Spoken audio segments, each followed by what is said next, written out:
दो लड़के थे ना, अब दो लड़के में एक लड़का तो बड़का हो गया, वो तो लोकसभा में नेता प्रतिपक्ष बन गया। अब बड़का लड़का तेवर भी बढ़ के दिखा रहा है, तो छुटके वाले के लिए बहुत बड़ी समस्या होने वाली है। कारण क्या है कि दोनों एक ही मर्ज के मरीज हैं। हिंदी फिल्मों में होता था ना कि पुराना आशिक अगर लौट आए तो लव ट्रायंगल क्रिएट हो जाता था।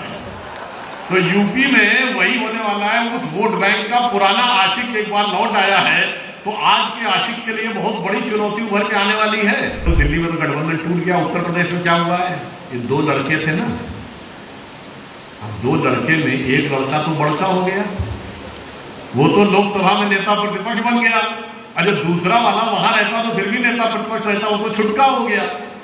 अब बड़का लड़का तेवर भी बढ़ के दिखा रहा है, तो छुटके वाले के लिए बहुत बड़ी समस्या होने वाली है। कारण क्या है कि दोनों एक ही मर्ज के मरीज हैं। इसको कुछ कुछ ऐसे समझिए जैसे हिंदी फिल्मों में होता था ना कि पुराना आशिक अगर लौट आए तो लव ट्रायंगल क्रिएट हो जाता था। तो यूपी में वही होने वाला है। उस वोट बैंक का पुराना आशिक एक बार लौट आया है, तो आज के आशिक के लिए बहुत बड़ी चुनौती उभर के आने वाली है। और पूरे देश में मैंने आपसे क्या कहा, जरा गंभीरता समझिए। धुबरी में कांग्रेस सबसे बड़े अंतर से जीती है। हारा कौन है? बदरुद्दीन अजमल। बदरुद्दीन अजमल धुबरी नहीं जीत पाए। जगदीश मुखी जी वहां के राज्यपाल रहे, उन्हें बहुत बेहतर पता होगा। समझिए, एआईयूडीएफ पार्टी को प्रकारांतर से यह माना जाता था बांग्लादेशी घुसपैठियों की समर्थक पार्टी, उसका वोट कांग्रेस ले गई। जो प्रधानमंत्री जी ने सदन के पटल पे कहा कि कांग्रेस एक परजीवी पार्टी के रूप में आई है, जहां हमारा उसका सीधा मुकाबला रहा और कहीं नहीं जीत पाई। जहां पर वो दूसरी पार्टियों के दम पे चली, तो एआईयूडीएफ का वोट उसे मिला। असम में उनका राइज हुआ। उत्तर प्रदेश में 9 दशमलव कुछ वोट पाके, प्रतिशत वोट पाके 6 सीटें पाई। और आप देखिए किसको किसका वोट ट्रांसफर हुआ, इससे समझिए। अखिलेश यादव जी अपनी सीट पे, कन्नौज पे, जो उनकी खानदानी सीट मानी जाती थी, 1,72,000 से जीते।